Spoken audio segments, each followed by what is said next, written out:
ரொம்ப நாளாகவே மண்டைக்குள்ளே போட்டு எதனா ஒன்று உருட்டிகிட்டே இருப்பேன், ஸ்ட்ரெஸ் ஆகிட்டே இருப்பேன்.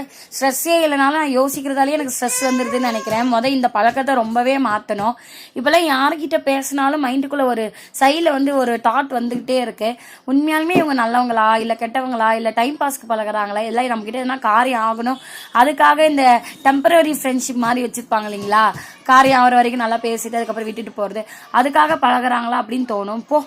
இருக்கிற வேலையே நம்மளுக்கு ஜாஸ்தி, இதில் தேவையில்லாமல் இதெல்லாம் யோசிச்சு எதுக்கடா மண்டைக்கு வேலை கொடுக்குறோன்னு சொல்லிட்டு விட்டுடுது. அதையும் மீறி எதனா யோசிச்சு என் ஹஸ்பண்ட் கிட்ட சொன்னா, ஏன் சாமி இருக்கிறதே நம்மளுக்கு பொழப்ப பார்க்க முடியாமல் இதில் நீ வேற எதனா ஒன்று யோசிச்சுட்டு இருக்க அப்படின்னு சொல்லிட்டு அசால்ட்டாக போயிடுவாங்க. அப்புறம் தான் தோணும், ஆமாம் நாம் எதுக்கு தேவையில்லாமல் எல்லாத்தையும் யோசிக்கிறோம் அப்படின்னு சொல்லிட்டு. அம்மா கூட இருந்தாலுமே எதனா ஒரு வேலை செஞ்சு கொடுத்துட்டே இருப்பாங்க.